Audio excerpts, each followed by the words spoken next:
ସନ୍ଧ୍ୟାବେଳେ ମୋ ଦୁଷ୍ଟୁ କହିଲା ମାମା ଘରେ ସିଙ୍ଗଡ଼ା ବନାଉନ। ମୁଁ କହିଲି ହଉ ଚାଲ ବନେଇ ନେବା, ପିଲାର ଖୁସି ହେଇଯିବ ଖାଇକି।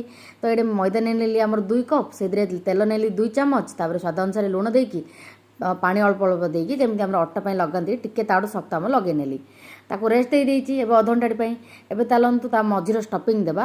ତେଲ ନେଇକିନା ସେଥିରେ ପିଆଜ, ରସୁଣ, ଭୁଇଁଚଣା, ଦେନ୍ ଆମର ବେସିକ୍ ମସଲା ଜିରା ପାଉଡ଼ର, ଧନିଆ ପାଉଡ଼ର, ଲଙ୍କା ପାଉଡ଼ର, ହଳଦୀ ପାଉଡ଼ର, ଗରମ ମସଲା, ସ୍ୱାଦ ଅନୁସାରେ ଲୁଣ ଦେଇକି ହେଙ୍ଗୁ ଟିକେ ଭୃଷଙ୍ଗ ପତ୍ର ଦେଇକି ଏସବୁକୁ ଭଲ ଫ୍ରାଏ କରିସାରିଲା ପରେ ଆଳୁ ସିଝେଇ ରଖିଦେଲି, ଲୁଣ ପକେଇକି ତାକୁ ଭଲ ଚକୁଟି ଦେଇଥିଲି। ତାକୁ ତାପରେ ଏବେ ମିଶାଇ ଦେଲି। ଦେଲା ପରେ ଆମର ଆଳୁ ଷ୍ଟପିଂ ହେଇଯାଇଥିଲା ରେଡ଼ି। ଏବେ ଚାଲନ୍ତୁ ଏବେ ରୁଟି ଟାଇପ୍ର ଆମର ମଇଦାଟାକୁ ଗୋଟେ ବେଲ ଦେଲି। ତାପରେ ଏବେ ଦେଖନ୍ତୁ ଆମର ଟ୍ରାୟାଙ୍ଗଲ ସେପ୍ର ଏମିତି ପକେଟ୍ ଟାଇପ୍ର କରିନେବା। ଏଥିରେ ଆମର ଆଳୁ ଷ୍ଟପିଂ ବନେଇବା। ତାପରେ ପାଣି ଟିକେ ଲଗେଇକି ତାକୁ ସିଲ୍ କରିନେବା। ଫ୍ରାଏ କଲା ଟାଇମ୍ରେ ଯେମିତି ଆମର ସିଙ୍ଗଡ଼ା ଖୋଲି ନ ଯାଉ। ତ ଲୋ ଟୁ ମିଡ଼ିୟମ୍ ଫ୍ଲେମ୍ରେ ଆମର ସବୁତକ ସିଙ୍ଗଡ଼ାକୁ ଗୋଟେ ଗୋଟେ କରି ଫ୍ରାଏ କରି ନେଇଥିଲି।